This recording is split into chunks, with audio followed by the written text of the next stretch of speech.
नमस्कार दोस्तों, आप सभी का स्वागत है कहानी केंद्र में। आज आप सुनेंगे वृंदावन लाल वर्मा की लिखी कहानी लेफ्टिनेंट कर्नल निरोध बरन बैनर्जी। दोस्तों, अगर इस चैनल पर प्रस्तुत की जाने वाली कहानियां आपको अच्छी लग रही हैं तो चैनल को सब्सक्राइब करिएगा, इसे लाइक और शेयर भी करिएगा। तो चलिए शुरू करते हैं आज की कहानी। चलो ना, देखो नदी में कैसी बाढ़ आई है। नदी दूर है, हम तो खेलते खेलते थक गए हैं। नदी को दूर बतलाते हो, अजी देखो तो कैसा आनंद आता है। चाहो तो दो चार डुबकियां भी लगा लेना। नहीं, हम तो खेलते खेलते बिल्कुल थक गए। इतने में ही? अरे वाह। हम तो नहीं जाएंगे, तुम्हें जाना हो तो जाओ। पसीना आ रहा है, इस पर लगाएं डुबकियां। इस बालक का नाम निरोध बरन बैनर्जी था, जो अपने साथी बच्चों को नदी की बाढ़ देखने और नहाने के लिए फुसला रहा था। निरोध अकेला चला गया। नदी किनारे कुछ मल्लाह मिले, इसे पहचानते थे। एक ने कहा, यहां क्या करने आए हैं बाबू? नदी का खेल देखने। कहीं धार में कूद मत पड़ना, बह जाओगे। अच्छा अच्छा, अभी नहीं, जब बड़ा हो जाऊंगा तब ऐसी ऐसी कई धारें पार कर डालूंगा। वे हंस पड़े। निरोध अपने घर लौट आया। खुलना जिले में, जो अब पूर्वी पाकिस्तान में है, चांदनी महाल नाम का गांव है। निरोध बरन बैनर्जी का जन्म 1915 के अप्रैल की दूसरी तारीख के दिन एक बड़े जमींदार घराने में हुआ था। पिता ने निरोध से पूछा, कहाँ गया था रे? नदी का तमाशा देखने। बालक ने बेधड़क उत्तर दिया, अरे ऐसे अकेले मत मारा मारा फिरा कर। स्वर में कुछ रूखापन था। निरोध का बड़ा भाई वहीं था। अपने छोटे भाई को बहुत प्यार करता था। उसने पिता से प्रार्थना की, क्षमा कीजिए, खेल कूद और चलने फिरने से अपनी देह को बलिष्ठ बना रहा है। पिता का रोष बिल्कुल दिखावटी था। हंसी आ गई। अच्छा अच्छा, सावधानी भी बरता कर।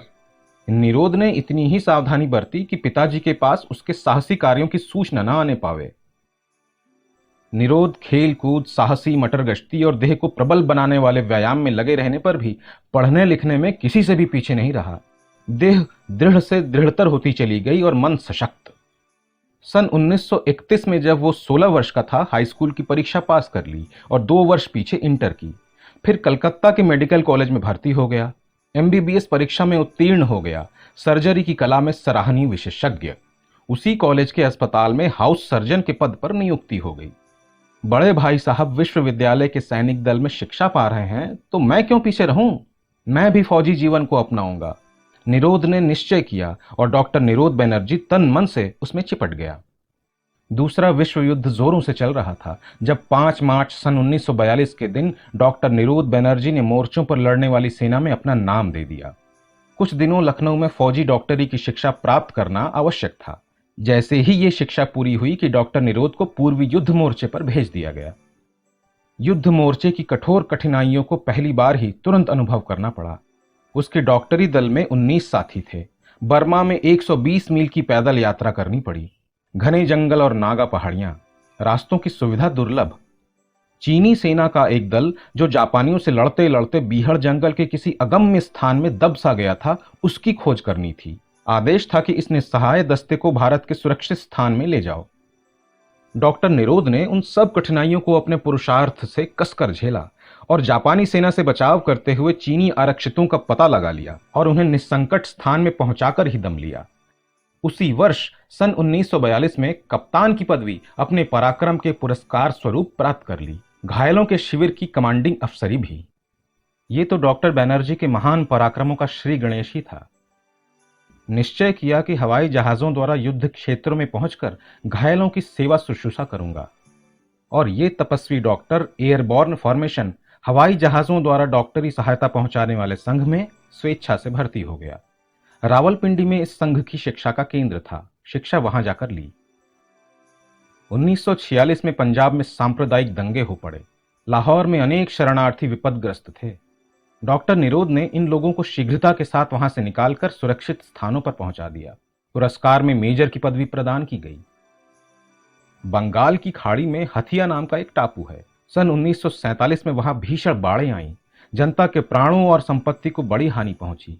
केवल हवाई जहाजों की सहायता से ही उन बेचारों की रक्षा हो सकती थी, परंतु कोई हवाई अड्डा नहीं था जहां उतर सकते।